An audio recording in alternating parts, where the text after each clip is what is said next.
Okay.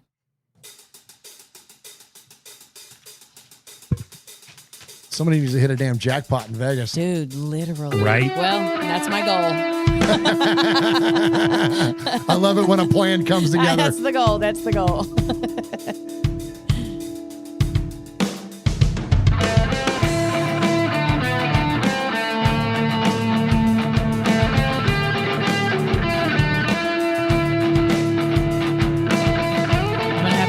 Hey, Martin. What's up, my brother?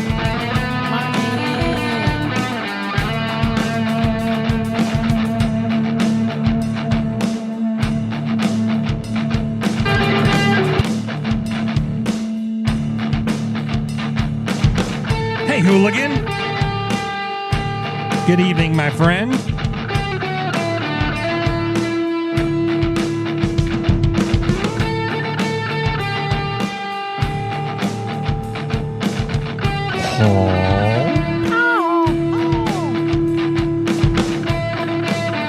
What's that weird looking ball emoji that Martin put on the screen? I was wondering what that was too. Did you see that the U.S. and England might play on July 4th in the World Cup? No way! Oh, yeah. We're definitely winning that. Oh, yeah. We already won one on our 250th anniversary? Oh, yeah. Come on. That's crazy. I didn't know that. Okay. That's legit. That's set up. We'll have the Lord on our side for that one. Hell yeah. Yeah. If that happens, then And muskets. it's a setup. Well, yeah. I hope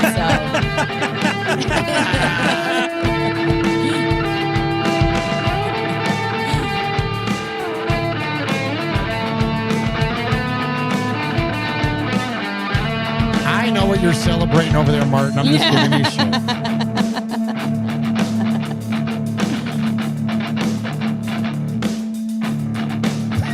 Paul.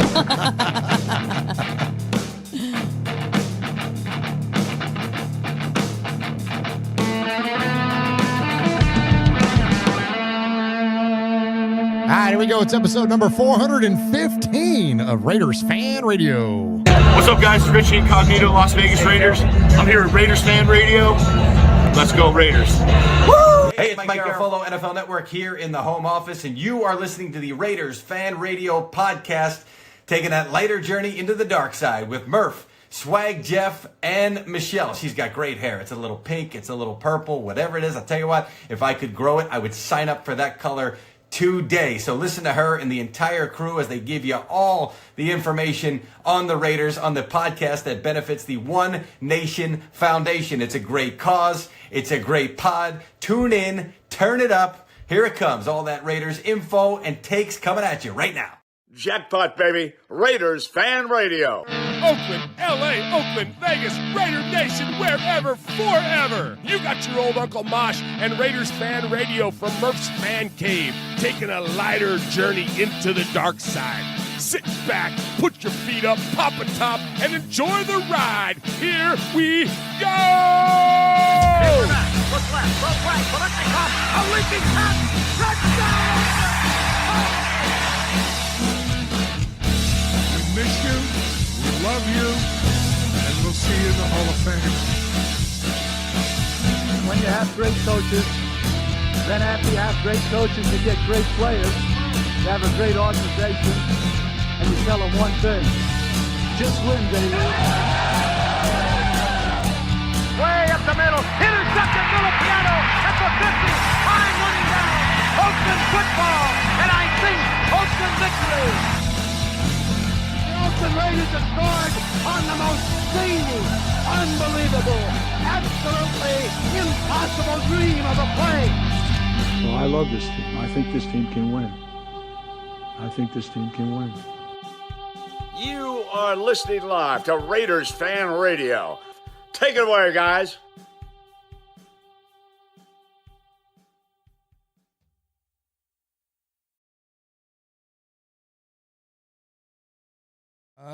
What is up, Raider Nation? Sorry. I was trying to tweet the show out so people would watch Oh, it. nice. So- Always on your Twitter. Always with the Twitter over here, man. Oh, my gosh. Yeah. I need to get some of them Elon bucks. I haven't got any of those yet, man. Yeah. And so I appreciate you, Raider Nation, for joining us for this episode number 415. Little known fact, or maybe it's not a little known fact. It's known now. It is now that 415, that used to be San Francisco, Oakland, San Jose when I was like a wee one. And then we got our own area code in San Jose. It was 408. Became our new area code, but 415. As soon as I saw 415, I was like, "Oh, San Francisco." I'm like, "How fun!" Nice. But yeah, not that anybody. Were you 808, 310? You don't even remember? No in idea. LA? I do not remember. Yeah. I'll have to ask my sister. 909, something like that. I don't know. 345 3346. There you go. Do you remember the area code from when you were a kid? No, I mean 615's been mine That's for the been last yours, 28 years. Yeah, So yeah. So, anyways, well, okay, all right. So I digress. Welcome to this welcome to the episode. Ooh, yes. welcome to episode 415 of Raiders Fan Radio. Murf, take it away. Why, thank you, Swag Jeff. My name is Murf, and we appreciate you joining us for this episode of Raiders Fan Radio. Appreciate everybody that is in the chat room tonight at youtube.com/Raiders Fan Radio, where you can find us each and every Wednesday night. And I mean that from here out, because next week we're going to be starting the Summer of Swag. That's when we do our, we put the fun in fundraising, and we start giving away some really cool merchandise around here at Raiders Fan Radio based on your super chats. And so thank you all for checking in with us this week, and look forward to this Summer Swag show starting next week. And you can also check us out on any audio podcast service just by searching for Raiders Fan Radio on any audio podcast service like Spotify, like Pandora, like iHeartRadio, like Apple, like Google, like anywhere you can find a podcast, you can find us. And so we just ask you for a favor while you're there. Do us a solid and hit the like, hit the subscribe, hit the ratings, do any of that kind of stuff, because even if you can't donate and support the show monetarily through our fundraising, just support the show that way. And that helps us generate more money from our advertisers, which equals more money for us to give away to the foundation that gives to Raiders related charities. And one of our lead advertisers is the good folks at FanDuel. We thank the good folks at FanDuel for their support of not only this show, but all the shows on the Murph's Fan Cave Network. All right. Is that enough housekeeping? Am I done now? I think you're done. All right. Well, then let me get out of here and turn it over to my best friend and yours. He adorns the right side of the Murph's Fan Cave, the northern side, the northern corner. It always changes. Yeah, we're going to go northern corner. I like northern corner. Let's call Okay. it Compton Corner. What is it? The Compton Corner. It is the Compton That's Corner. what that's all I see. Yeah. when I Well, go to I've Swag. got a picture over here that says Swag Corner. Oh. Oh, okay. Yeah. Well, the northernmost swag corner here in the Murph Fan Cave studio. Give it up for my best friend and yours. He is Swag Jeff. It's time and then throw fire. What up, Swaggo? Ah, man, I'm excited, man. We're a week away from the Summer of Swag, and like Murph said, And we're 97 weeks away from football. and it feels like it. It does feel Feels like it, right? You know, but yeah, man, we're gonna give some awesome prizes away. Can we say who got involved this year? The Raiders got involved. The Raiders themselves got involved. Yeah, Thank you for all the support and all the likes and the shares and all that stuff, because they know us and they love us and all that good stuff, and they are going to be helping us out with this. Oh, they love us, man. Yeah, absolutely. And they're helping us out this year with the Summer of Swag a little bit. So much respect to the Raiders themselves. But yeah, we're going to have all sorts of fun prizes to give away, all that. And also we have Alex from Silver and Black Sports Collectibles that is going to be helping us out as well. You, Alex. So yeah, and I've got a call with him here very soon to talk about the Summer of Swag itself. But and he's going to be giving away like 1 million Mendoza jerseys to you. I thought you were going to say dollars. I was like, I know, right? No, he's going to be giving away Mendoza jerseys, Bowers jerseys, all that stuff for you guys as secondary prizes or main prizes or whatever. But and his stuff is legit, man. It's really good stuff. I just brought Vinny a John Madden jersey. Yeah, you can see it. You can see it over there, and Michelle's shot right there. So I got him that. But it's all stitched. It's all legit. It's all awesome stuff. So yeah. So much respect to Silver and Black Sports Collectibles and all that. But hey, but wait, there's more. Much respect to our buddy Hooligan, who dropped the $50 bill. Holy cow! Much respect, Hooligan. What'd he say?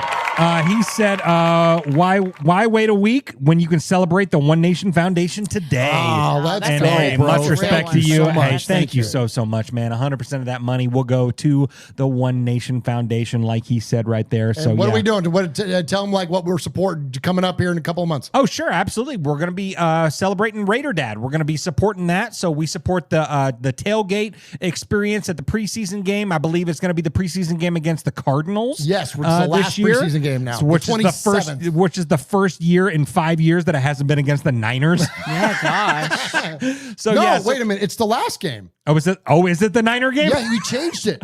Oh, okay. It is the Niner game. I think it is. I'm going to look it up. JK.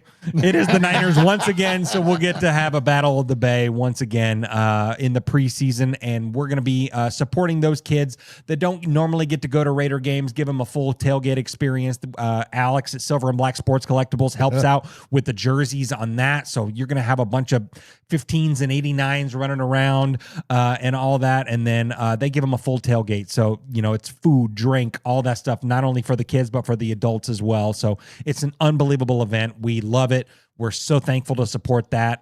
We also support the Blitnikoff Foundation, of course. And if you've been listening to the show for any amount of time, you know what they do and what they support and how near and dear it is to us. So much respect to the Blitnikoffs as well. So yeah. And it is the 27th. It is the 27th. Yeah, it is the 27th. I hope so because that's the flight I booked. Yep, that's the flight I booked. Yeah, Southwest had a sale and I jumped all over that shit. Yeah. So without further ado, sitting across from me is the one and only, the lovely Michelle Swag. Hi, Michelle. Oh, man. Lamont asked me the stupidest question the other day. Uh-oh. The Knicks, they won, and I guess he must have seen a video of somebody crying, and he said, if the Raiders win the Super Bowl, are you going to cry? Yeah. Yeah. I was like, what? Why would you even? Hell yeah, I'm going to cry. I'll cry if they make it to the Super Bowl. I'm There going you to cry go. if they win 4 games this season. 100%. I'm going to cry if we win a playoff game. Oh, literally. dude, seriously, 100%. What a weird question. Yeah. Well, come on, and I was talking to my wife about it. I'm kind of insulted. Yeah. by the Very question. insulted. Yeah. Well, I was talking to my wife about it, and the Knicks hadn't won a championship in 53 years and stuff like that. And I always got to tie shit back to the Raiders. I'm like, Of course. okay, I feel good about this season. The sports gods are with us. With all the teams that haven't won in a long time. I mean, the Carolina Hurricanes just won the Stanley Cup, and they hadn't won one in 20 years or whatever. So, turn? So why not us? It's our turn. Why not us, Well, man? you know what? And we need to get Danhausen in the mix. Do you know about Danhausen? Yeah, where he uncursed the Knicks. We need to be uncursed. You and your WWE. Absolutely. Heck Why yeah, not? man. Hey, man, whatever it takes. But you know what? It's so funny because younger sports fans don't. First off, shout out Yoshi in the chat. Oh, yeah. Oh, what'd he do? Yoshi. What do you do, Murf? He gave away 5 gift memberships. Ooh, how fun. And so you became a member. So it picks out random people. Remember? Remember? Oh, my God. You said member? Member. Yeah, you're from Tennessee, ain't you? Came out. Member, cabrón. Remember? You remember? You don't remember? You remember? Shit, you cried a lot. That's remember. Murph said you cried a lot. I thought you remember. I've been here. I've been here a long time, man. You've been here a minute. I've been here a long time, man. Oh my gosh. Get my ass back out on the West Coast for a while. Yeah, right. Me too. Yeah. Where was I going with that? What was I talking about? Before you could be a member. No. Before Yoshi with the members. Oh, you were talking about younger fans. Okay, all right. Yes. So, listen, man, when I was a kid, because my 3 favorite teams all time are the A's, the Warriors, and the Raiders, right? In no particular order. Like, those are my 3 all-time favorite teams. I guess if I had to pick one, it'd be the Raiders. But still, I digress. So, the Warriors were awful. We had a little blip on the radar with Run TMC, okay? Do you remember that? Do you remember Run TMC? It was Chris Mullen, Tim Richmond, and Mitch Richmond and Tim Hardaway, and that was Run TMC. But after that, we were literally the most embarrassing team in basketball for years and years and years and years. Latrell Sprewell choked our head coach.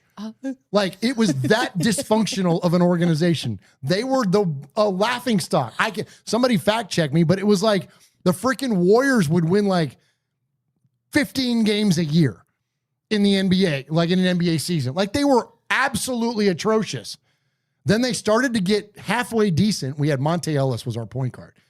And then we drafted this kid named Steph Curry out of Davidson. Oh, man. Bro. And I'm like, wait a minute. I'm like, we have Monte Ellis. He's pretty good. Like, we have a good point guard. Like, what do we need another point guard for?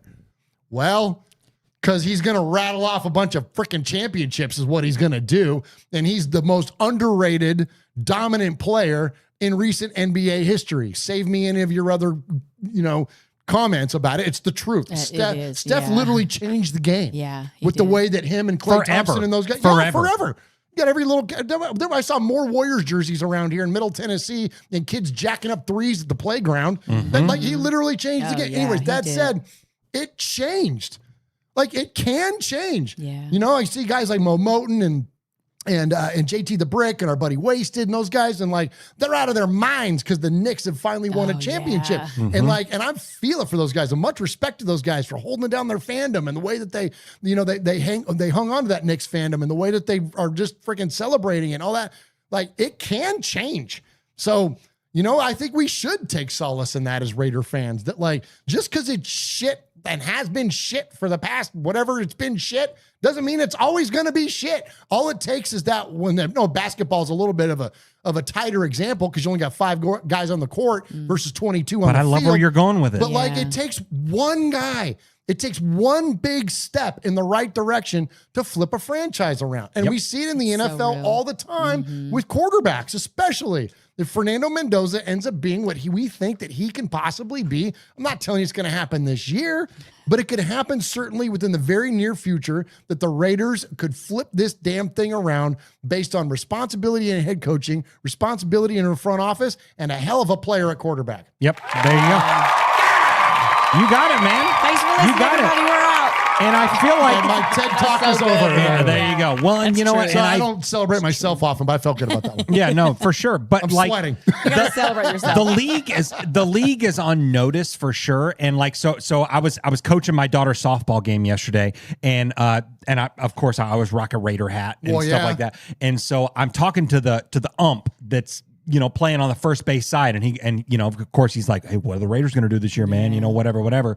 Well, he's a Chiefs fan. And he was like, and I was like, okay, save me that, okay. Yeah, I said, I hate that about you. And he goes, but I'm one of those Chiefs fans that's been around since the 70s and all that. I'm like, okay, respect. That's like, fair. Yeah. Like, I hate you, but respect. You know what I mean? But he was like, he goes, I think the Raiders are going to be back with this kid, man. Like, what do you think about Mendoza? And I'm like, I mean, we're all fired up, man. We're all fired. He goes, I think he's legit. He's the truth, man. Like, I think the Raiders are going to be back.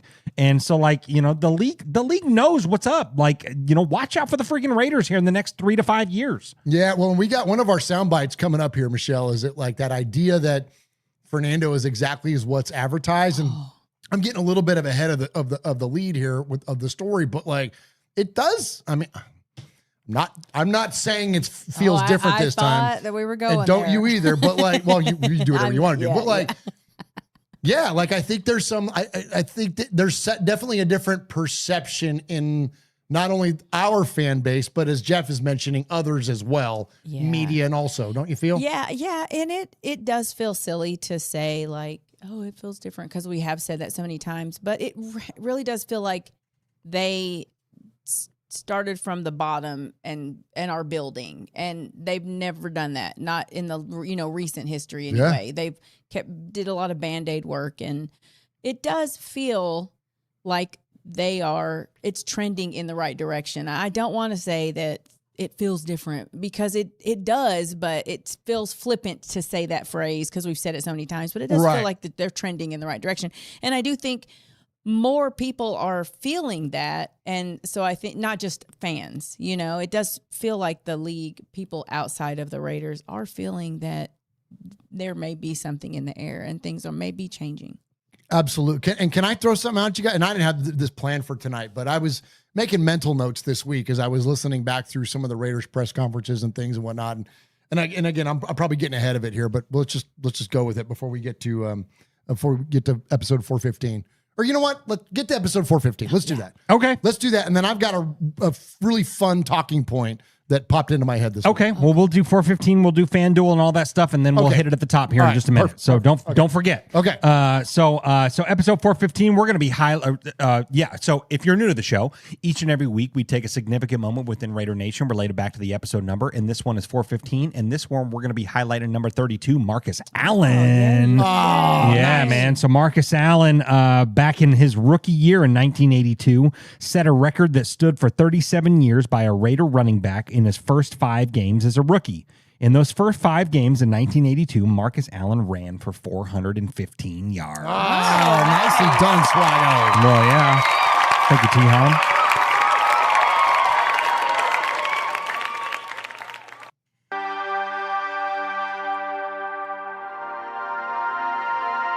Las Vegas, a city without a pro football team, in a world gone mad. What can we do about it? Acquire the most desired franchise in sports history? Sin City, lost wages, home of the Elvis weddings, and 24-hour debauchery. But finally, a match made in heaven. The Oakland Raiders have landed in the desert with the Death Star as their home. And to celebrate beyond your imagination has come 3 individuals hosting the most irreverent show while paying homage to the storied history of this franchise. Raiders Fan Radio with Murf, Swaggy J, and Michelle, taking a lighter side journey into the dark side. All right, so much respect to the good folks at FanDuel who support this show, and not only this show, not only this show, but the One Nation Foundation. So much respect to FanDuel. If you haven't used FanDuel, what are you doing? You need to do that. It's the easiest betting app on the planet. Super simple to do. Even Swag Jeff can do it. So I love FanDuel. I love FanDuel, man. FanDuel was awful nice to me this last week. Oh, FanDuel was really nice to you. You had a couple FanDuel, you had a couple of big ones, man. Hell yeah. Yeah, 100%, Thanks, man. Jalen Brunson. Bro. Thanks, Carolina Hurricanes. Dude. There you go. Uh-huh. There you go. Yeah, he hit it big, man. That was awesome. So, but yeah, get the app, man. That's the best way to do it. The app is so easy to use, easy to maneuver, all that stuff. So definitely do that. But so tonight's FanDuel odds, this parlay that I've cooked up for you, Raider Nation. Speaking of some of your favorite teams, Murph. Okay. We're going to be going. So the A's are at home tonight against the Pirates. Oh, nice. Yeah, absolutely. Who's pitching for the Pirates? Not Paul Skeens. Okay, thank you. There you go. And I know that because I follow Libby Dunn on social media. But of course you do. But so hey, so tonight we're gonna. The Michelle's look. She was like, yeah. It's fine. It's fine. No worries.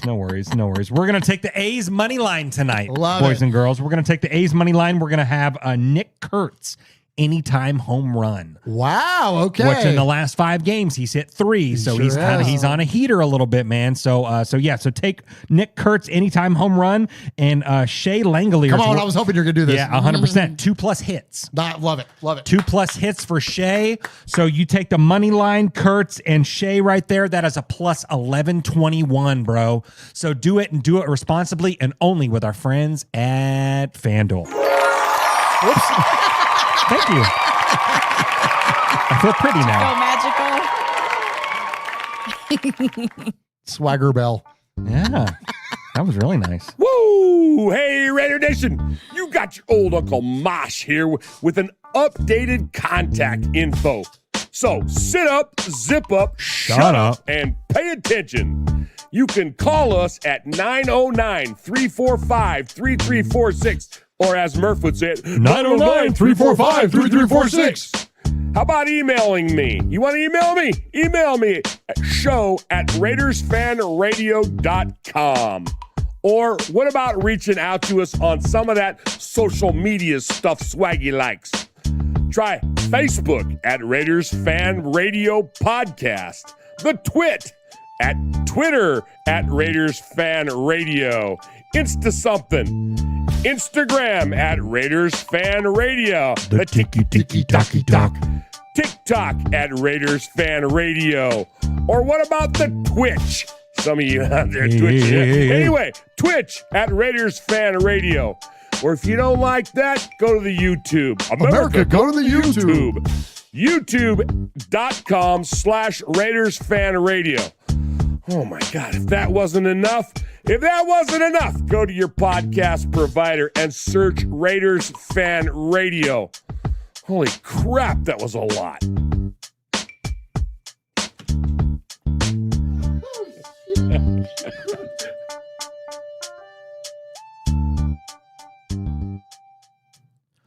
Good. Nicely done. It was all right. It was all right. It wasn't the best, but it was good. It's good. No, it's fine. It's fine. It's fine. It's fine. It's just fine. That was good. That's fine. What are we doing? It's 9 weeks to football. Listen, I forgot there was even a fucking football team till I had to come to the show. So I know. I think we did pretty good. We did good. Yeah, no doubt. All right, so here's something I had to pop into my head this week. Wait, so hold on real quick. Oh, You yeah, did please. that. You yeah. did that. Yeah. Respect to Murf. Respect to Murf. Yeah. Mad respect. I gifted some memberships in Good there. job. And Way to it's- go, and- Murf. And it just picks random people too, by the way. yeah. Again, if we didn't mention that before. So I gave out a few nobody more panic. I was inspired by Yoshi, and so I decided to give out some That's memberships nice of there. you. That was really nice of you. So sweet of you. Well, that was nice by Yoshi. He's the one. He's the catalyst of it. All There right. you So go. here's the thought that I had that popped in my head this week. So I listened to a lot of the Raiders podcast network because it's really good. You get all the press conferences and all that stuff, and of course, then they cover all the players. And there was Jalen Naylor and there was tons of, and one of them was AJ Cole, right? Okay. And AJ Cole's becoming. He is one of the captains of this football team. Oh, yeah. He's the captain of the special team, especially now. Like he's the elder statesman. Now we have a new long snapper again, and we're now got another kicker. And so because Daniel Carlson is now gone, and He's the second longest tenured Raider. Or is he the most tenured Raider? 2019. When was Colton? Was he 2018? I think 2018. Okay, it's because it's Colton and then AJ and then Maxx. And those are your three last original Oakland Raiders. Yeah. Wow. And so AJ's at the microphone and he was talking about, and this is really because you guys know me, I love word choice. I love it when people are at the podium or they're in an interview or whatever else, and like, what is their choice of word? And then you look at body language, but this is just an audio only thing I was listening to. So we'll just keep it as word choice. And he was talking about how he's on now his 6th head coach. Okay. And he was saying that one of the things that he loves about Clint Kubiak is how authentic he is. And he said that it's important to us, and I'm paraphrasing, but the gist of it is that it's important to them as players to have someone that brings that authenticity to work every day, because the locker room can suss it out right away if you're not. And when you are, it basically leads to a path of success. And so I'm like, well, let's do a little math here. So he said he was on his 6th head coach. So his coaches were John Gruden, Rich Bisaccia, Josh McDaniels and his fat ears, Antonio Pierce, Pete Grandpa Carroll, and now Clint Kubiak. All right, so let's do a little deductive reasoning here. John Gruden was very authentic. John Gruden he's the same guy on Twitter as he is as a head coach, as he is in the booth in Monday Night Football. He's the same guy. Right. All right. They started to turn the season around before all that email bullshit happened, okay? But then who took over? Rich Bisaccia. Out of this list, I think this is the most authentic of any of these guys. Yeah. And what happened?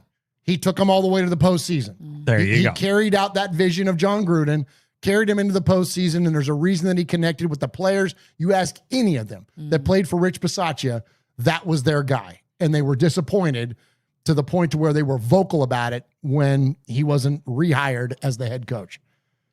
Josh McDaniels, the most inauthentic of all of these guys. And what happened? A fucking train wreck from just about from day one. It was an absolute train wreck. Then this is the most interesting one of the list to me. Antonio Pierce. because I think interim Antonio Pierce was very authentic. Mm-hmm. And what happened? They won. What happened when he got the full-time job? He started listening to everyone else. Yep. Started listening to everyone else and not himself, and he tightened up. And then what happened? It was a fucking train wreck, and he got fired. Pete Carroll, not authentic. Yeah, I think that Pete Carroll was from a personality perspective. I think that he was. I think Pete was Pete at the podium. Pete was Pete at on the field, like in the practices, all that stuff, that wrestling players and having fun and chewing his gum and doing all that shit. I think Pete was Pete. But I think that Pete was inauthentic in expectation, in the way that he communicated what was actually going on in the building. I don't think that he did a very good job of working well with John Spytek. So I don't think he honored his position to the way. I think he threw his weight around because of his quote Hall of Fame career and all that. So I don't think Pete was an authentic guy on all fronts. And now here we are at Clint Kubiak. And I think that these guys are, anybody that's been around this building for a half a minute recognizes out of the gate, Clint Kubiak is in every facet exactly as advertised. Now, that said, he hasn't coached a damn snap in the NFL yet. So I'm not trying to sell you a narrative from where my positive brain might go. But I love that, just that simple word choice opened my eyes up to what this guy's journey has been as an Oakland/Las Vegas Raider. Michelle, is that fair? No, I think that's absolutely fair. And if anyone has the perspective to sort of zoom out and be able to kind of see how every season had progressed, he's probably the one that would be able to do that. And yeah, I think authenticity is probably at the forefront, but Pete was probably authentic. He just wasn't good at what, he just thought more of himself than he, which would be another version of that. Right. Yeah. But in the worst way. Like, you can be authentic in a really great way, or you can be authentic in a really terrible way. Yes. And so good call. We'll see which, it does appear though, because Kubiak seems so humble and like really focused and not his own accolades. And I've done this and I've done this. So that authenticity, it seems like it will translate really well. Yeah. So it remains to be seen, but it does feel like that's going to be a positive as the Raiders go forward. Yeah, no, I totally agree with that. I think that, it's really interesting that AJ laid that out, because you can see it on the field. You know what I mean? Like, you could see Josh McDaniels takes over the team and the team falls apart. Why is that? Because he lost the locker room, because they saw through his bullshit and they saw that he was just a piece of shit. You know what I mean? Like, you saw the team come together with Antonio Pierce, and then you saw the fallout when he was listening to, Marvin Lewis and Tom Coughlin and all those knuckleheads. You know what I mean? Like, when he stopped being authentic, that's when he lost the team. You know what I mean? So you see, like, that was such a beautiful way to put that. Like, so intellectual way to put that. Yeah. Okay, that makes sense. No wonder the team has been shit for the last however long, because we have seen them fall apart. Like, that really shows you how important it is to not lose the locker room. You know what I mean? Yeah. Like, if you lose the locker room, we losing. Yeah. You know what I mean? Like, people aren't going to give a shit Del anymore. Rio, man. It's what got Del Rio. I know that's before AJ's time, but still. But when Del Rio had the locker room, god dang it, man. we were badass. Yeah, 100%. We lost the locker room in one night, bro. Monday Night Football against the freaking Washington Redskins. 2017. That's it. Turn the lights out. The end. Yeah, that's it. It's over now. Yep. We were one of the best teams in football heading into that. Snowball, it just fucking took off. Yeah, Michelle. fast. That was the fastest snowball ever. God. Yeah. At least in it was like breakneck. Like, it was, Because that was week 4. And so weeks 1 and 2, was it week 3? Because we beat the shit out of the Titans in opening week. That's right. Then we beat the shit out of the Jets at home. That's Marshawn dancing on the sidelines. Yep. And then I think it was week 3. Against the Commanders, you said? Yeah. They were the Redskins at the time. Yeah. Jeez. Yeah. That's how fat, bang, just like that. Just like that. And however many weeks later so that'd be 13, 14 weeks later, he's announcing his own firing. Yeah. They don't. So yeah, it doesn't take. Yeah, man, you're right, Jeff. You lose that locker room. You lose the locker room. It's ball game. I mean, it's ball game. Yeah. You know, game. so like I love that AJ is as high on Kubiak as he is right now, and I feel like that's pretty much the unanimous view of him right now in the locker room. And but I love too that he's going to have time. He's going to have time in the system. He's going to have time with this team.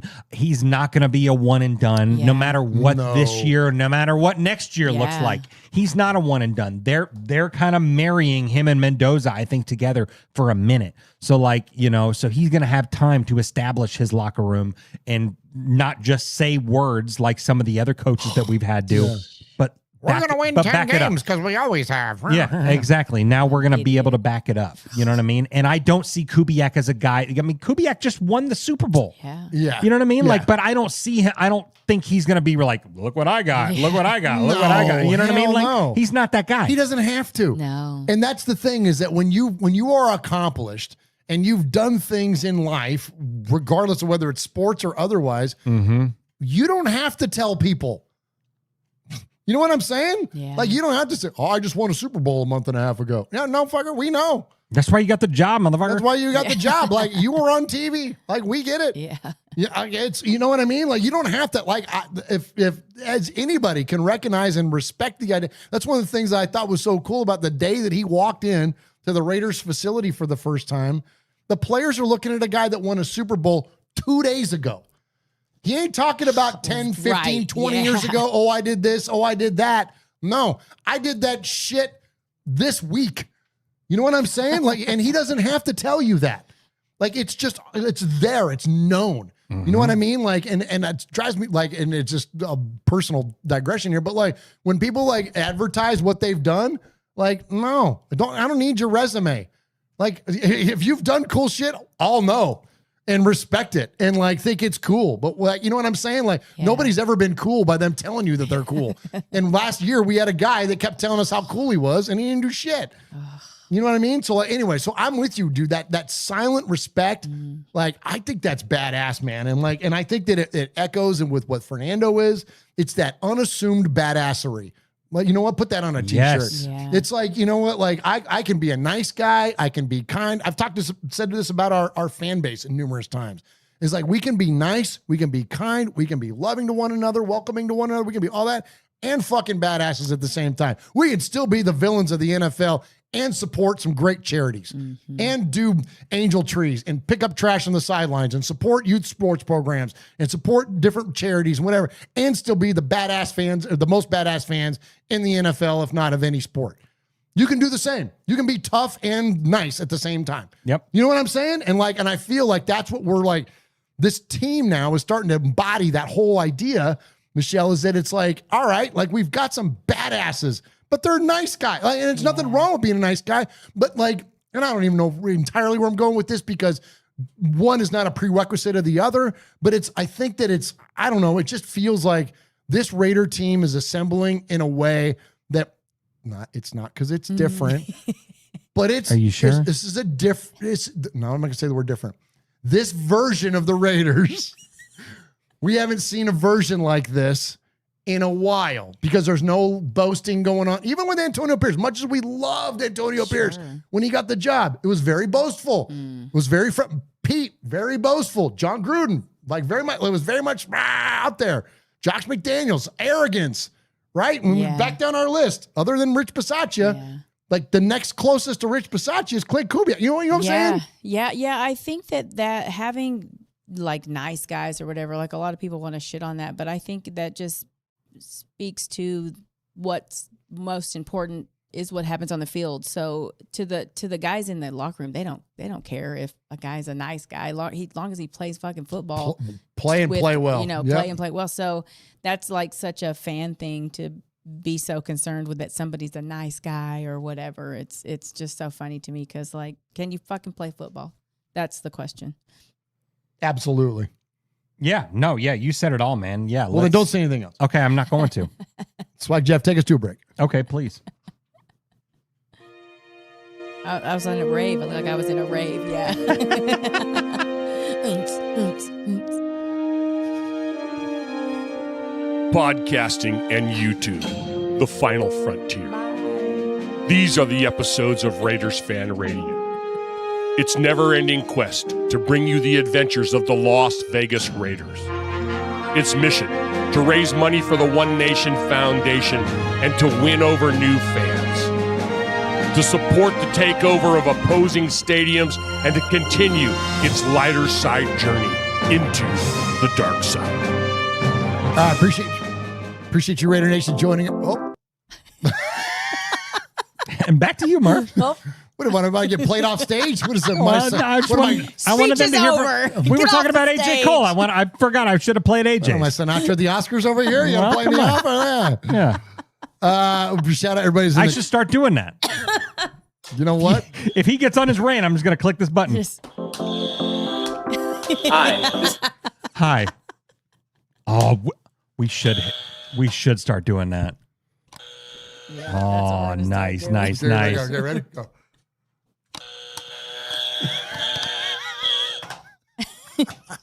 See, now if you watch Just Grin Baby, you would understand. You would understand that That joke. is true. Tell them what Just Grin Baby is, Michelle. Just Grin Baby is us trying our damned hardest to make people laugh and not talk about the Raiders and fail, hopefully miserably, only at not talking about the Raiders. Hopefully we make you laugh. But it's just our, what would we call it? It's like a side quest, I guess, of ours. It's kind of a side quest. Like a little side quest where we just a really good description of it, actually. Yeah, That is really good. And I hope that you guys are tuning in because we're having a lot of fucking fun over there. And if you're not there, you're missing out. Those Mad Libs. So the Mad Libs we did. We're going to do that. Me. We got to do that again. We have to do that again. That was the funniest shit, man. And that was actually kind of That needs to be a recurring game. But man, that was hilarious. That was. Yep. That's a great one. The Mad Libs ruled, man. That was great. That was great. So we appreciate everybody who's in the chat room tonight. Everybody joining us at RaidersFanRadio.com, YouTube.com/Raiders Fan Radio. Paul is in there. James Furpo is in there. Ron the Materator. Raider Roo is in there. Appreciate Martin joining us in there. Graf, what's up, Graf? Hey, what up, Graf? Graf's in there. Tide Raider is in there. Thinking about Domenico sandwiches, of course. Let's see. Allison is in there. Navy Vet is in there. Wes Williams is in there. Raiders Unleashed is in there. Let's see. Brock is in there. Biff Malibu is in there. Oh. Rafa is in there. George is in there. Joe is in there. We appreciate you guys so very, very much. We really appreciate you joining us for this episode of Raiders Fan Radio. Let's see. Was it Frodo? I'm reading Paul's comment here. Frodo was in a rave once. He looked up and said, "Ents." That's pretty funny, Ron. That was funny. There we go. Yeah. Okay. Oh, so we're going to unleash. We're going to unleash, as the kids say. A new feature around here. So you've for those of you that have listened to this show for a hot minute, you know we do a lot of audio bites when it comes to featuring stories on the Raiders. We're now going to feature video bites. Ooh. For those on the YouTube. So for those on the audio version of the podcast, it won't sound any different. But for those on the video, it's going to look a little different to you. And so let's start off with Pat McAfee and AJ Hawk talking about the impact of, they start off by mentioning a now pretty famous comment about Brock Bowers, but then lead in to, again, how it's different now because of Fernando Mendoza. Kubiak, who obviously is with the Raiders, said that Brock Bowers is a football robot from heaven. This thing created from the gods to be placed in a football uniform. And you saw it whenever he was in high school, whenever he was running the Northern California Napa Hills to train for football with all the potential other things he could be doing. Georgia, he was by far the best player on the football field. Now with the Raiders, he's broken all the records. He is a gift from the football gods. Makes me believe that, hey, this Raiders team, with how they dealt with free agency, the amount of players they brought in, who they brought in, and then Fernando Mendoza, have you heard the reports out of camp? I heard them. What are they? I heard them. Well, did you hear the same thing I heard? They said, so. Yeah. Mm-hmm. It wouldn't be Fernando Mendoza. It would be Mendoza. As advertised. Yeah, everything's coming out positive about Fernando Mendoza. And I know Ty Simpson also going to be an incredible football player. But Dan Orlovsky, I think the way he was kind of talking about Fernando maybe not being the outright number one guy, I think was an interesting conversation that kind of started taking place around a lot of football conversations because he did go to Cal and because he did go to Indiana. And it was kind of just a flash in the pan there with Indiana. There wasn't as many people that maybe knew Fernando as well. He's big, he's super smart, and he can spin the pill. That is everything I think most quarterback or offense coordinators are looking for. Kirk Cousins there now. Yep. The conversation is going to start to be, do you start Nando or do you let Kirk lead the way and let Fernando kind of fill in behind? I think that's only going to continue. And until we get eyes on it all, it's harder for me to believe anything because the coaches are going to have to compliment him. But from what we saw him do, we all believed he'd be a great NFL quarterback, and I love what the Raiders have done over there. Yeah, I mean, every time he was on the field and we saw him with our eyes, every throw was almost perfect. Everything that like we saw. So we saw like with our eyes, and then every time we talked to him, everything was perfect. And then, yeah, like he's huge. He's fast. He's athletic. He makes all the right reads. And he talked about like when he thinks about the game as a puzzle. Like it was hard for us to envision that it wouldn't be like this. You know, like there was never a doubt. Like this early, obviously, it's not a lot, but like it's hard to see him. It's hard to see him not. All right, so Swag Jeff, I'm going to throw it at you from maybe a different lane here. Okay, those guys are obviously clearly incredibly high on Fernando Mendoza because he is quote as advertised and all that. They called him Fernand. Yes, yeah, which I thought was pretty funny. Are we, as fans, setting ourselves up with too high a level of expectation? Because we want him to be so good, so badly, because of the last 20, now what, 2 years? 3 years that we've been dealing with this version. There you go. There's Jeff's shirt there. What does that say? Yeah. 2002. 2002 Yeah. AFC conference champion. So the Super Bowl was in 2003 that year. Since that loss, there have been 2 blips on the radar. And other than that, it's been a shit show. There you go. So are we putting too much expectation? Because expectation is dangerous. That's what leads to breakdowns of communication and a lot of relationships, including between a fan base and their favorite football team. So is our expectation of the Raiders to, quote, turn this thing around and putting most of that onus on Fernando Mendoza, is that, I guess, from a fan perspective, is like, I guess, and it doesn't, there's no right or wrong answer necessarily because you're just going to fan who you're going to fan. But like, man, that's a lot. That's a lot to carry for this guy. You know what I mean? Like, is that too much or is that just like, no. Okay. No. Talk about that. No, I don't think so. You know, I think that, you know, over the course of the last several years, the team has been building to something, and we were missing the one piece. We're missing the guy under center. We're missing the quarterback. And so you go and you have the opportunity to draft the best player in college football. That's Fernando Mendoza. It's a heavy burden. I understand that. Fernando's got a lot on his shoulders, but I think he can carry it because you know what else he did? He carried a lot for the University of Indiana, who hadn't won in a kabillion years. You know, you want to talk about fandom that had been going through it. Talk about the University of Indiana, man. Well, like, that's a great point, dude. And they put everything on the kid. They put everything on him, and guess what? He went undefeated. You know, now I'm not saying that Fernando Mendoza is going to go undefeated for the Raiders. That's what I heard, Michelle. You know what I mean? That's what I heard. You know, I mean, I will say that it feels different. Yeah, they want. I don't know if they will say. Michelle, every now and then, when she has a couple too much to drink, she'll say it. You know, hopeful. but but no, I don't think it. I don't think at all. You know, because why not? Because like. We've had pieces, we've had blips, we've had all these things since 2002.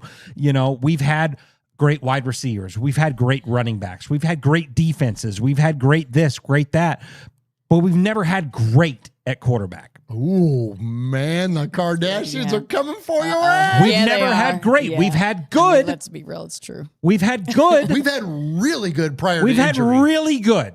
Prior to injury, we've had really good a time or two. We've had good for a little bit, and we've had mediocrity and bullshit ever since then. Yeah. You know what I mean? So, like, when we have the opportunity to have the best player in college football come to the Las Vegas Raiders, no, I don't think it's too much to put on the kid because the kid can carry it.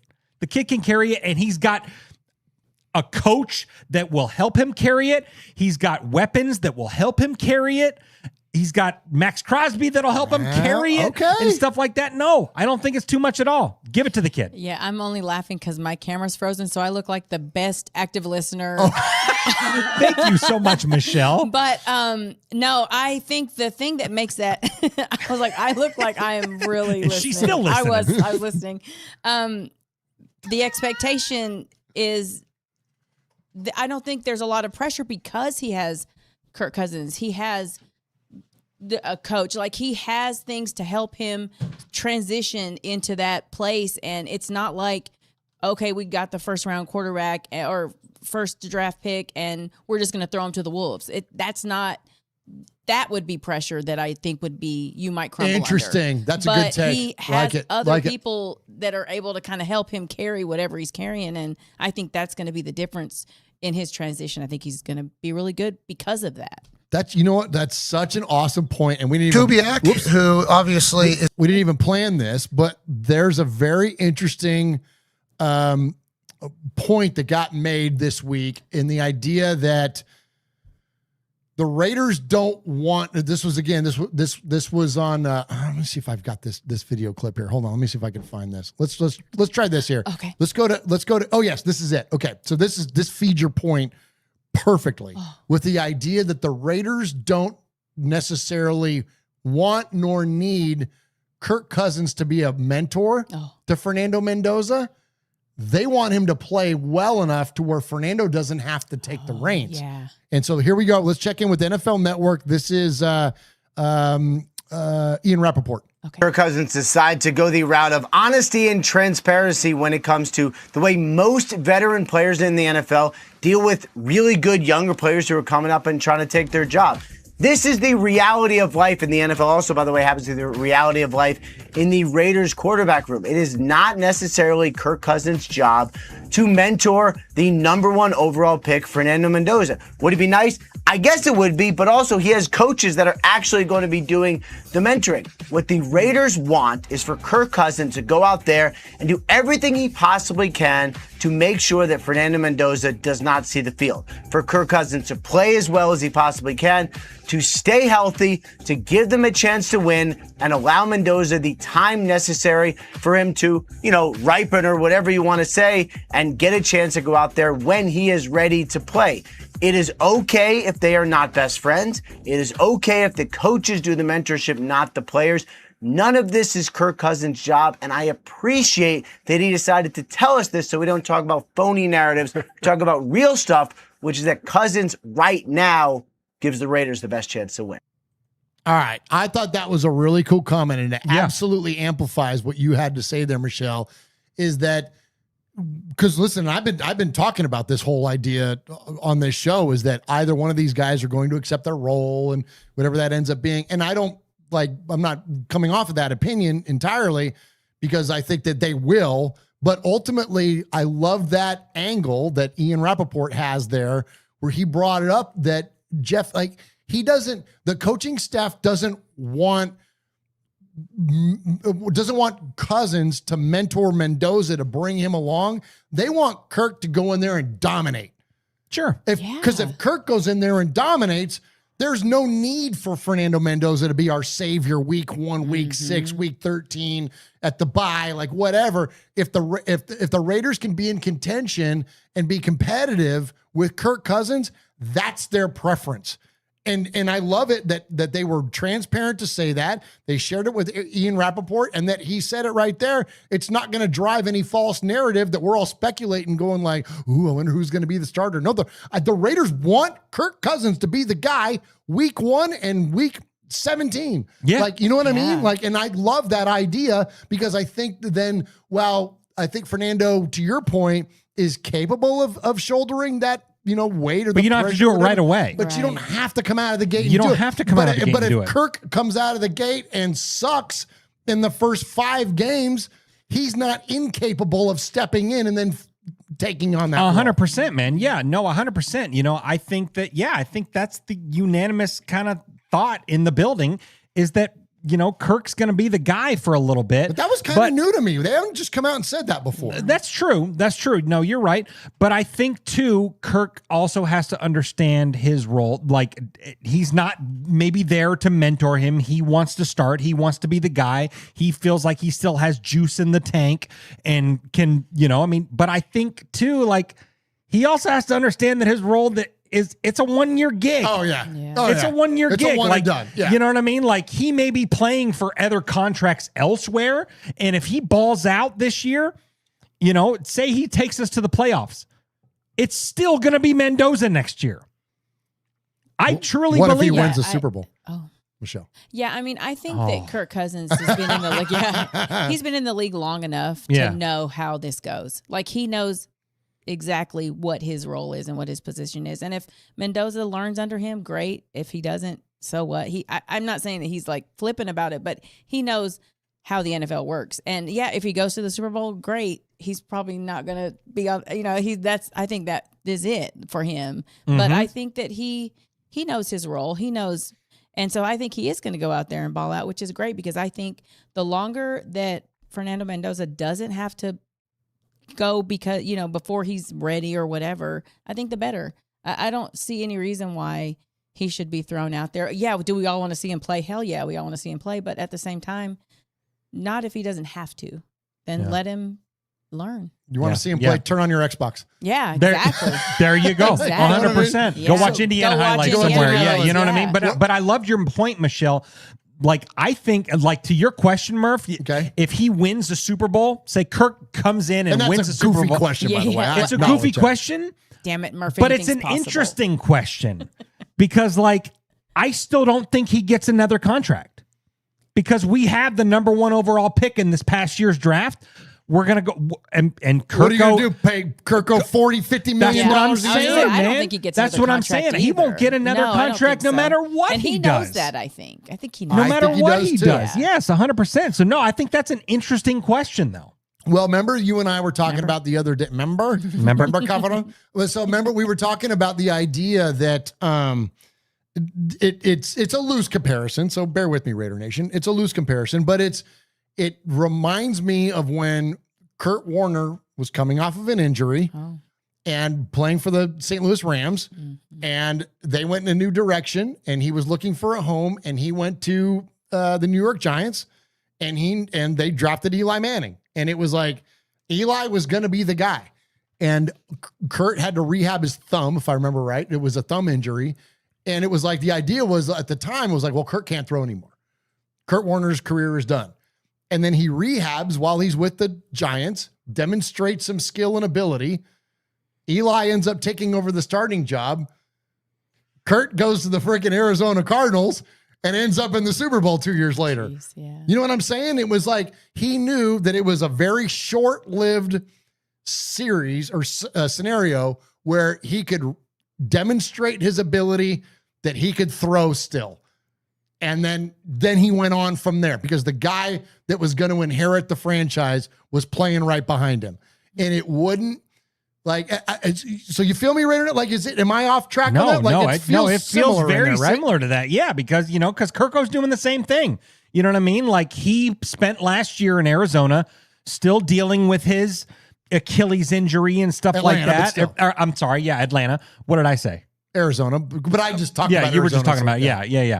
But no, he was there in Atlanta dealing with his thing, and he said that, like, I mean, and a lot of people have said, it takes like 2 full seasons. It takes a while to really get over an Achilles injury, to trust your body again, to get the motions right again, and all that stuff. And your mind. Yes, 100%, and that's one that, speaking of those Kardashians, some of those, like, do not summon them. Derek may not have ever trusted his body again after he broke his back or broke his leg, you know what I mean? Like all three of those things, so no, it does take a long time, but I could see him balling out this year because now he's 2 years removed from that. He's fully healthy, all that stuff. And then, at the same time, he might be playing for another contract to go play in Arizona or go play somewhere else to, be competitive and go try to win a championship. Watch him end up back in Minnesota. Oh man. Oh, you know what I mean? But like you Dude, look at like that's possible. Like look at the teams around the league that are starving for a quarterback, and we'll see what Kyler Murray does with a Kevin O'Connell offense, whatever. I'm not saying necessarily that team, but a team that's kind of built. Yeah. And then just really needs like a good quarterback. Well, then you bring in 38, 39-year-old, fully healthy and really rehabilitated Kirk Cousins, who just won 11 games for the Raiders the prior year. Uh-huh. Watch him go to a team like. Oh, we're winning 11 games. Hey, there you go. That is what I heard. I hate that you take away. Yeah, but no, watch him go to. I didn't hear anything else. Yeah, but I think this like is Charlie Brown's teacher over here. Yes, like, wah, wah, wah, wah, 11 games. Wah, wah, wah, yeah, wah, man. wah. Yeah, but this is a contract year, I think, for Baker. I think so. Watch Baker go get a big contract somewhere, and then Kirk will wind up in friggin' Tampa. Oh my gosh! Yeah, It's possible, man. It's possible. Yep. Oh my gosh! Watch someone trade Jared Goff out of Detroit like he got traded out of the Rams. Oh jeez, man. Yeah. Or the Steelers. Oh. You know what? Yeah. That might be the move. Steelers. That might be the move. Watch Kirk end up being a damn Steeler after he wins 11 games for the Raiders. That's right. That's right. Yeah. I love that. After he gets us to the love that. playoffs. Yeah. Thank you, Kirk. Thanks, Kirk. All right, let's go ahead and hit a break, Swag Jeff, and let's do a little bit of Raiders and pop culture. Hey, this is Pete Koch, former Los Angeles Raider. Yeah, back in the old days, baby.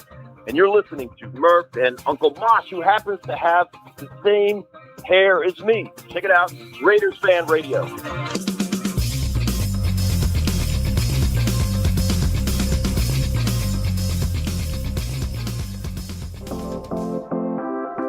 Hi, this is AJ Cole from the Las Vegas Raiders, and you're listening to Raiders Fan Radio. Just win, baby.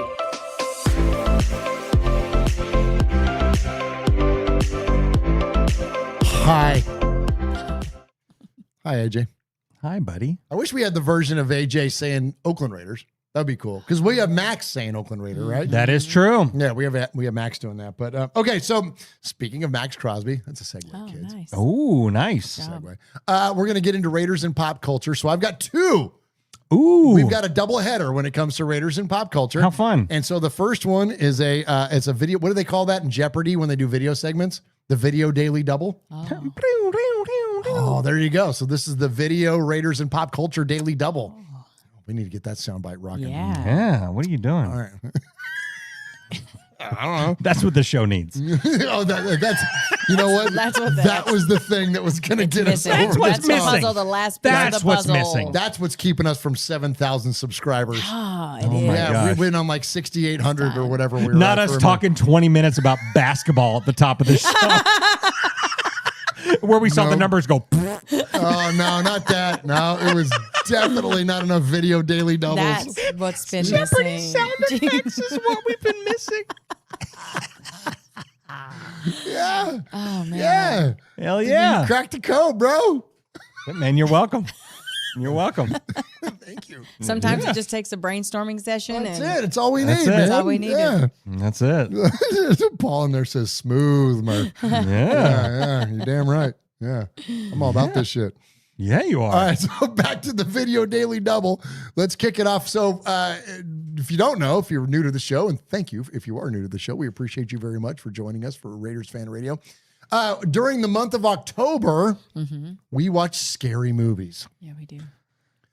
Jeff's favorite time of year. I sometimes do. You just almost had a panic You attack. know what? I don't think you do ever. And now I do sometimes. think you've lied about a lot of movies. Well, I do think he has. Both of those are true.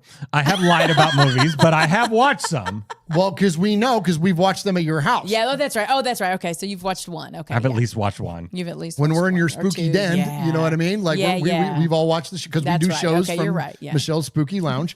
And so, yes, you've definitely watched at least three At least. of the 12. But probably like this. Oh, When for we sure. weren't- Oh, no when we doubt. weren't looking. Yeah. No doubt. All right. Well, you know who didn't stare through their fingers and at the last scary movie is our buddy Maxx Crosby and the rest of the defense. Ooh. So I don't know if you've seen this or not. If you have, no spoilers. Anybody in the chat room? But I haven't seen this. But here's Maxx talking about taking the entire defense to go see a scary movie.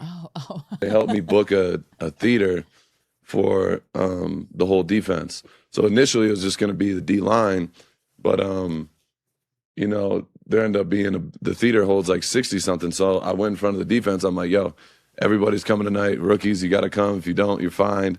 And so to think about every rookie showed up, but we damn near packed the whole theater and watched Obsession. And that was on Thursday. And everyone's been talking about that movie. I dead ass, like, we all got out of the movie like we were fucked up. Nobody was talking to each other type shit? Bro, we were in Just tears, weary. like hysterically laughing, but also like in terror the whole time. Like we were all fucked up from that movie. We were like, what did we just watch? So it was fun, but it's been dope, bro. Just like spending that time together as a team and, you know, having the whole defense damn near there and just laughing. And, you know, we all brought our girls and everything. So it was a good time, bro. Just like having, you know, spending that time together outside of the building, I think is extremely important. And, you know, I'm definitely trying to do more and more of that, you know, as we move forward and get closer to the.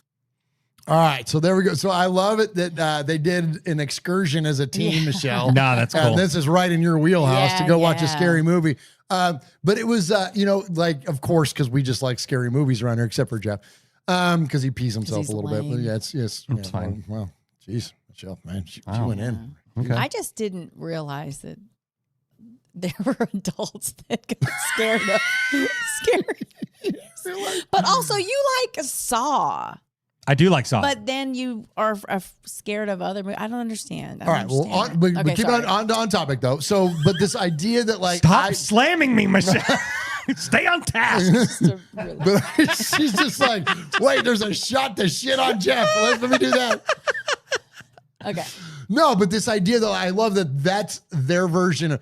They're not going bowling. Oh, yeah. Ain't nobody mini golfing. Yeah. They're renting out an entire theater and going in to watch a scary movie. Yeah, I think that's pretty badass. that's cool. And it's because when you go and watch a scary movie and, you know, obviously you're scared, but then afterwards there's a lot of conversation and you're kind of learning about people and you're learning what people are afraid of or what people aren't afraid of and what people like. So you're like, you're connecting. And I think that's really important for, you know, because a lot of times these guys don't see each other outside of the practice or the field. So doing those kinds of things, I think, is good. And when you learn more about people, you can kind of see how they'll react in football games or whatever. Like, I just think you just learn a lot of those things when you do stuff like that. So I think that's cool. Yeah. So when you're chicken shit and you run away from the group, Jeff, what does that mean? Right.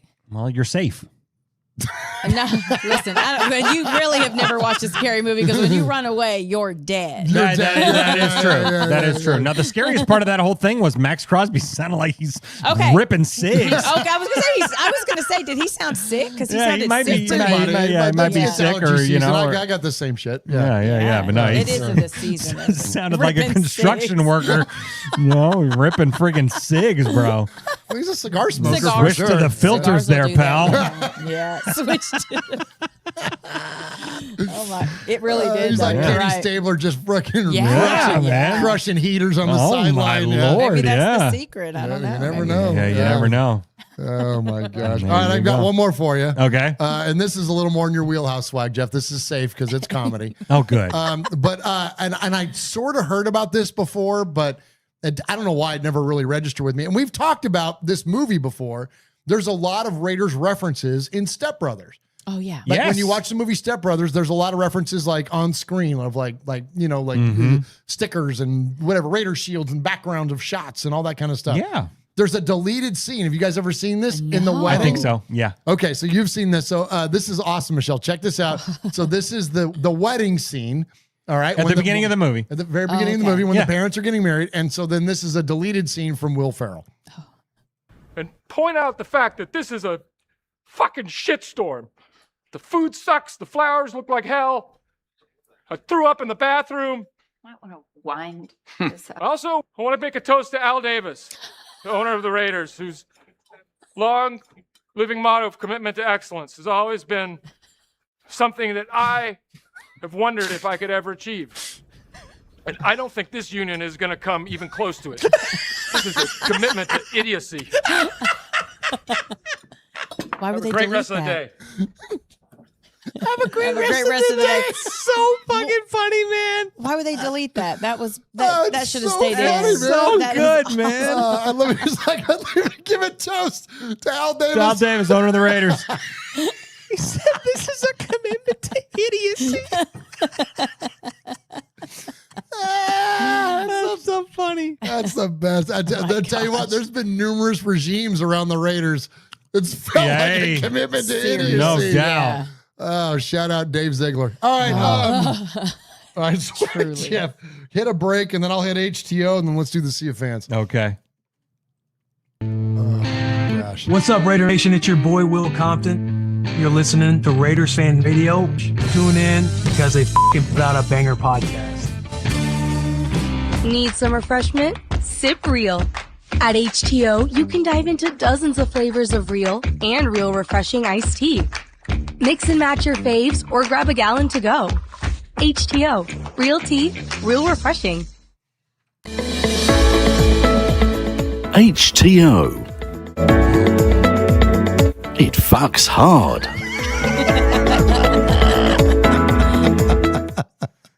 Oh, man. I wonder what that sounds like to people who are just tuning in. They're like, what is this show? What the hell is this? Yeah. Thought we were talking about football.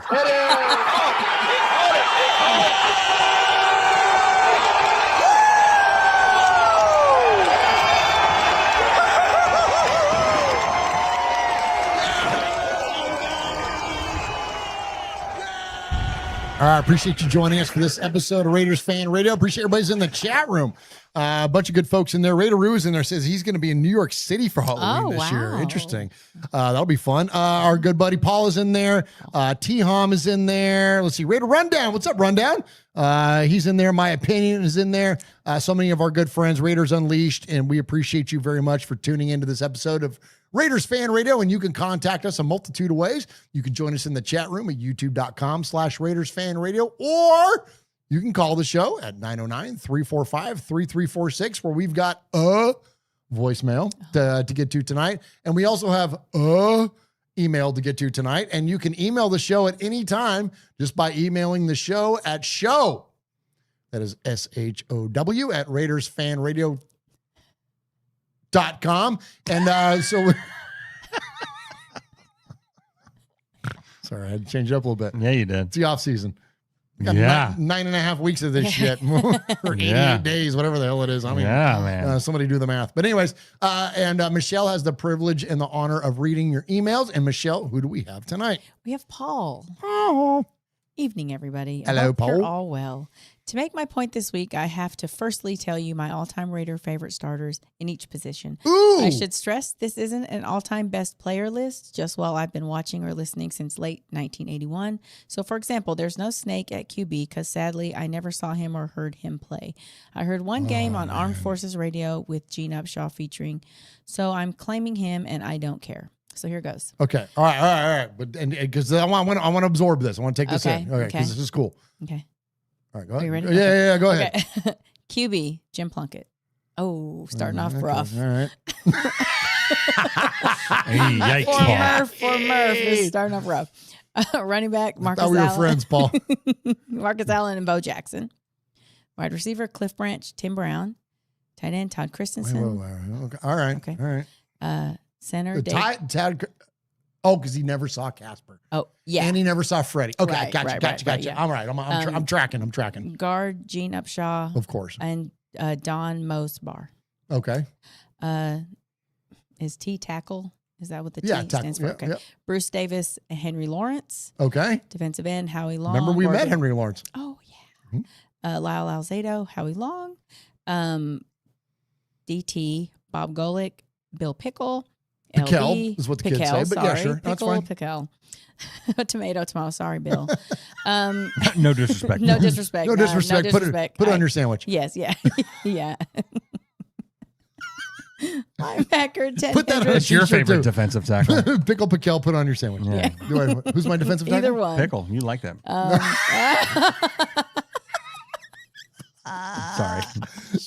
Michelle slammed me for like 20 minutes over there. I had to I got to dish it back out. 5 minutes. It felt like an eternity. Oh my gosh. Linebacker Ted Hendricks, Matt Millen, Khalil Mack, Or Rod the Martin. Gherkin guy. Bet you are. Sorry, I'm screwing up all you know. Sorry, please go. CB Lester Hayes, Mike Haynes. Of course. Safety Charles Woodson. Of course. Van McElroy. McElroy, as the kids say. McElroy, son of a bitch. It's okay. I said Alzado once, so it's fine. Yeah, you did. Okay. Damn. Ain't nothing getting past this defense. Kicker, Seabass. Punter, Shane Leckler. Head coach, Tom Flores. I've said all this to say I love and adore the guys on this list and always will, but this needs to change. More modern-day heroes need to be filling the places. Since the mid-'80s and primarily the Super Bowl 18 roster, which this is only Bo Jackson, Tim Brown, Charles Woodson, Khalil Mack, Seabass, and Shane Leckler have made it. Rodney Hudson nearly made it for nearly made it for Dalby. Maxx may come close to it, but I doubt he'll be better than Howie. And Brock Bowers has a good chance to take Todd Christensen's place. I need to see Fernando Mendoza take over from Jim Plunkett. Could Ashton Genty be better than Marcus and Bo? Highly unlikely, but he might.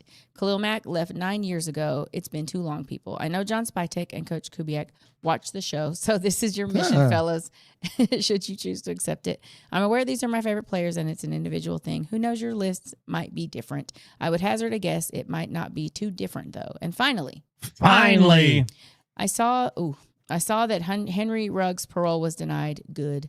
I don't give second chances easily, and Tina Tintor, her dog, and family don't get one, so you should serve every second of your time, you dumb idiot. And that's me being polite.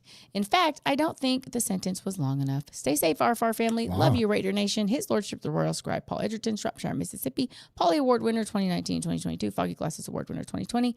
Made Man of the Year 2024. RFR Maverick Award winner 2025. BRT Slither Scorekeeper.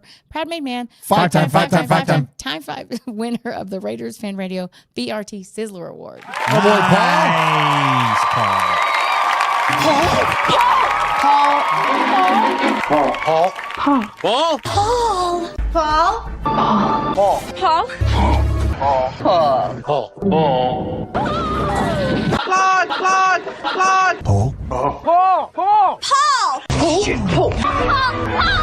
Paul, your name Paul?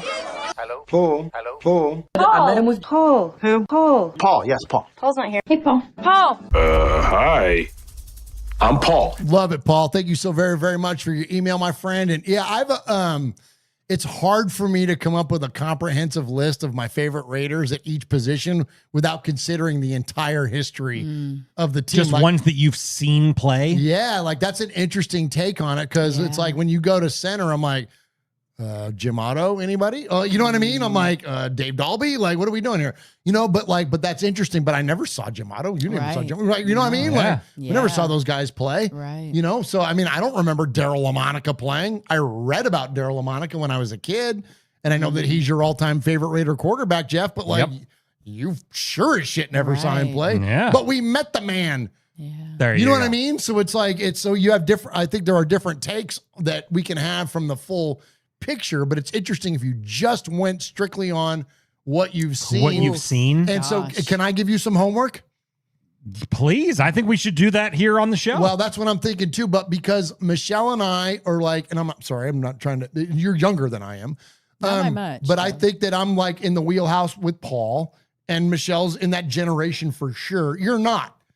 So I know where, like, similar anyways, within close order, Michelle and I would come out, but I would love to hear for the next show, Jeff, when we come back for Summer Swag. Let's all do for it. You to, for you to do yours. More importantly, for you to do yours. Yeah. Because ours are going to line up pretty much the same shit. That's fine. I love to, you know what I'm saying? Yes. Like, I'd love to hear your take on the all-time, each position, only on players you've seen play. That's cool. Yeah. He's right. Because, boy, do we need some new heroes. My gosh. My goodness. He can't even include Kirk Morrison for crying out loud. There you go. His favorite middle linebacker is going to be Will Compton. No, I saw Kirk Morrison play. I may not have been a fan, but I saw him play. Does that count? Okay. Jesus. We deliberate. Hold on. That's what it sounded like. Okay. So only players you players saw play. since 2019. Since you've been a Raiders Okay, fan. Since Yeah. you've been a Raiders fan. Yeah. So Hunter Renfrow So nobody. and Devontae Adams are his favorite receivers. Oof. Yikes. Mm. All right, next up, let's get to the phone calls. Oh shit. Where am I at here? Somebody take over for a second. Yeah. Hey. Somebody So shout the chat room. Yeah. Oh my gosh, I certainly will. We got Paul in there. We got T-Hom in there. And T-Hom earlier said there was something he said. Oh, he said for Summer of Swag, y'all need to hold Swag Jeff down and give him a Raiders arm tattoo. Well, I've already got one, pal. Actually, I have one on each arm. Show it off. Yeah. Hey. Yeah. So there's my shield right there on this side, and then here's my Raiders fan radio on this side because I love both of them the same. And it's also when he talks about his kids and his co-host. Yeah. there you go. He loves both of them the same. Yeah, I love them all. Yeah. I love them all. But yeah, we got East Coast Raider in the building. We're Sophie's choice, Michelle. There you go. You can't pick between us. No. No, Depends on the definitely day. not. There you go. Today I'm not his favorite though because you're not my favorite today, Michelle. Yeah. Let's see. My opinion is in there. You're my Raider-oo favorite in there. You're there you his go. fucking balls. I love it. Yeah, there you go. We got East Coast Raider in there. We got I said T-Hom is in there. Let's see here. My opinion is in there. Let's see. Raiders Unleashed is in there. Sorry, I had to bring the phone closer to me. No, you're good. Yeah, if I know. Well, I just turned 38. God's about gift to that me was at time. 40 for with these damn there things. you go. Yep, There you there go. we go. It happens. It happens to all of us. Yeah. Yep. Okay. Get you some Blue Chew. You'll figure out the rest of it. All right. So here we go with Will that help with my eyesight too? it might. Hey. Yeah. You never know. I can see If you're careful. clearly now. I wish I had like a Yeah. Sound you need. That's the That sound we should be need. on the board. Yeah, That should be man. on there. Yeah. Yeah. All right. I digress. All right. Let's check in with our buddy on the voicemails. We got one caller this week. It's going to be a dead heat between him and Paul for the Sizzler Award. I know, right? Let's check in with our buddy Steve in San Diego. Hey, what's up, guys? It's Steve from San Diego. Been a while, I know. Just, it's a little summertime. Anyway, I saw a couple weeks ago you had Miles Burst. He was talking about he went to San Diego State. Was kind of cool because I went to San Diego State, before his time, but I also a couple of my friends played on the San Diego State team. Gary Taylor and Lou Foster, I don't think you probably know them. They played around Marshall Faulk time. Oh. But that was kind of cool to hear and stuff like that. But he had some really cool videos and fun videos to watch. He's But funny, hey, man. guys, this should be a fun year. We got to stop worrying about, forcing Mendoza in there or worrying about, Max Crosby, all this stuff. Listen, we got everything perfect finally. The GM to getting the coaching staff and all that stuff. We should look very good. Everything is done perfectly. Everything is united. Let's not worry about it. Let's get the team right before we try to force Mendoza. By the way, what if Kirk Cousins starts and they're 4-1 or 5-0? You're going to want to, didn't Tom Brady and Patrick Mahomes, they didn't start their first year. How their careers turn out? Anyway, it should be fun. Looking forward to next year. I don't know what else we can do, but let the people play and let the wide receivers go. Stop trying to get other people. Hey, we should get Egypt. No, we don't want to do anything. Let's let things cook first and see what happens, and then we can formulate. But they all got it in place, and I feel very good, very confident. Everything's done perfect the way it should be done. So we should be looking forward to the next year, and it's great to see you guys. But we got to wait a while. Oh, by the way, I was going to say, I'm kind of a Rams fan too, but Miles Garrett going? What if Aaron Donald comes out? Hold on. Tennessee, just pack it up and wait for another year. But anyway, should be a fun year. I'm looking forward to it. Of course, being an LA fan, I don't know. I guess I, kind of got spoiled with, the Dodgers. Not so much of the Lakers, but, the Dodgers and the Rams and the Raiders. And anyway, so we should be looking good. Hope to see you again. Talk to you guys again later. All right, I'm out. Bye. Hey, There you go, Steve. Good call, my friend. All right, so here's a fun topic for us to head out on. Okay, so this idea of, he says he's kind of a Rams fan. And so listen, no disrespect, Steven San Diego. Like, zero disrespect coming from me or from us. I don't get it. Like, I don't know that. Like, I don't understand that, like, second favorite team. Like, I understand there are other teams that we can support. Like, we live out of market. And so sure, it would be fine if our team that lives in our backyard 30 miles down the road does well, but I'm not going to root for them as a, quote, second favorite team. If the Raiders aren't available, if I'm like, when I used to play in a Madden league, like Aaron Rodgers, I really liked as a quarterback, just as an NFL fan. So I would play the Packers. You know what I mean? Just from that aspect, things like that. When I was a kid, the Raiders left the Bay Area and moved to Los Angeles, and it broke my heart. And that year, Dan Marino and the Miami Dolphins played against the Niners, who we hated because they were the Cross Bay rivals.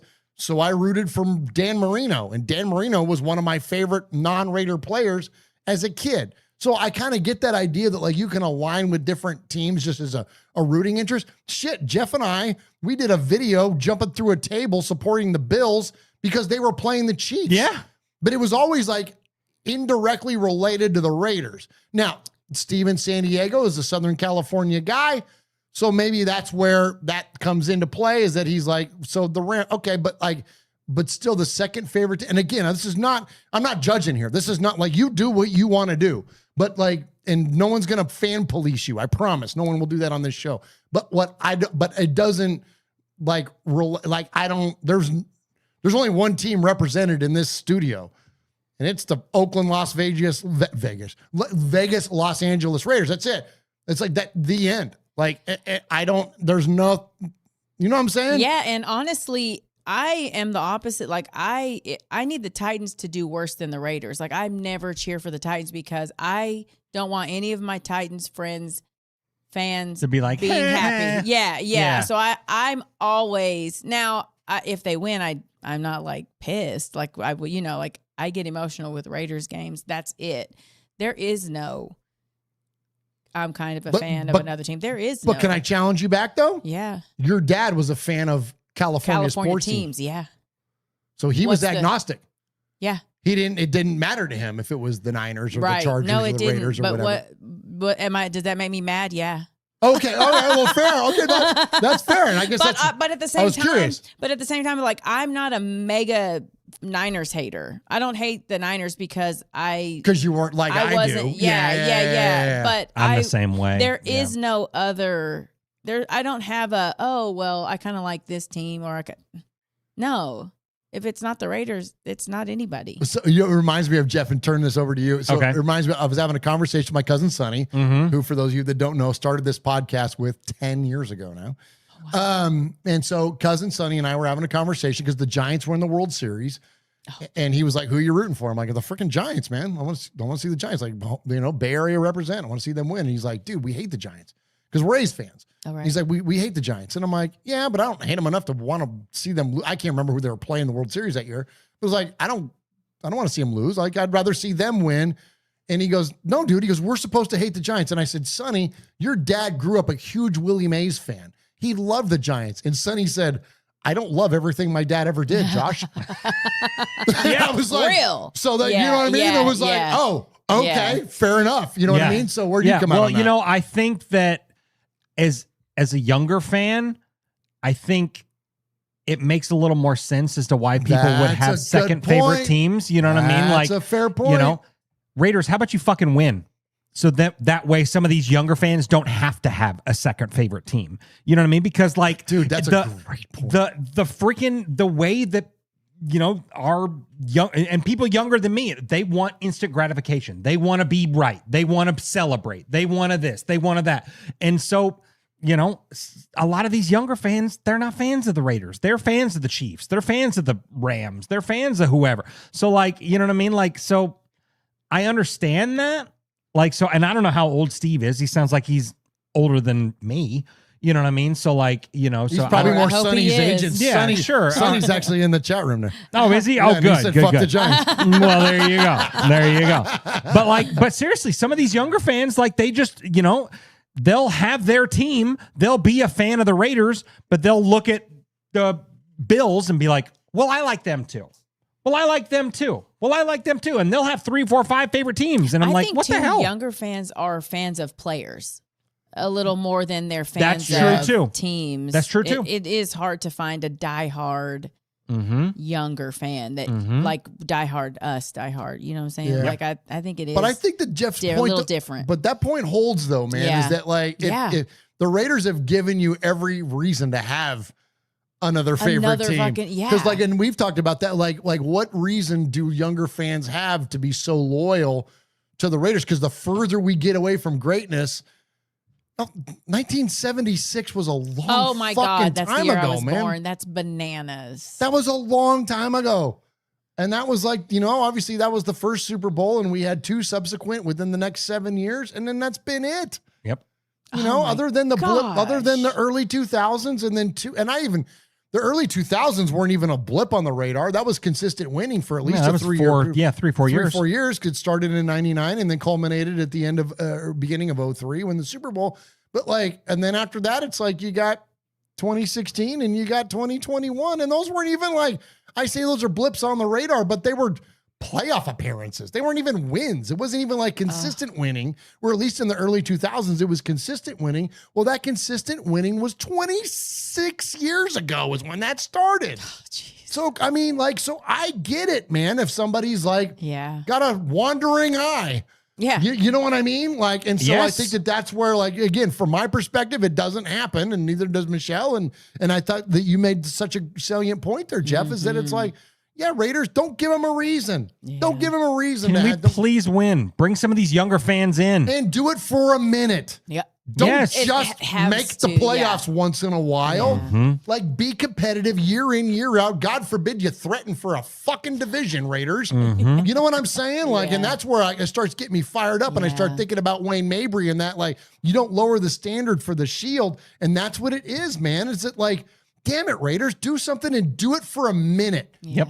Not just a couple of years. This show started in 2016. We've had one playoff appearance since we started this goddamn podcast. Yep. And honestly, you're right. Because one season, Devin, he's to a turn 23. He has completely checked out. And it's almost like the Raiders are sort of a laughing stock, it's a joke. Oh, sure. They're a joke. And one winning season is not going to bring, it ain't bringing anybody back into the fold. Yeah. No. Yeah. In the meantime, the Bills are in the playoffs and threatening every single year. Right. The Chiefs are in the playoffs and threatening every single year. Yeah. The Niners are in the playoffs and threatening every single. You know what I'm saying? The league is littered with teams that are good year in and year out, and it's been since the early 2000s. Since the Raiders registered on that. Jeez. And before that, it was the early 90s, and before that, it was the early 80s. Oh, gosh. There you go. It makes you wonder why the fuck we're still fans. When you lay out the timeline, it's like, what am I doing here? Because philanthropy. Because we like to raise money for Raiders-related charities. There you go. No kidding. Oh, man. Yeah, there you go. Oh, my gosh. You know what? Give it up for Steven San Diego. Yeah, great call, man. Great conversation that we had. Yeah, love it. 100%. All right, Flat Jeff, give us Sizzler and get us on out of here. Absolutely, man. So we heard from Paul on the email side and Steven San Diego on the voicemail side. So let's just take that Sizzler and break it right in half. Tonight's Sizzler Awards is Paul and Steven San Diego. Hey. Sizzler. Sizzler. Sizzler. Sizzler. Sizzler. Sizzler. Sizzler. We are Metallica, and we are here for your Oakland Raiders! You know why we out here, and we ain't playing around today! From The Walking Dead to errant Jedi Knights, Raiders fans are a rogues gallery.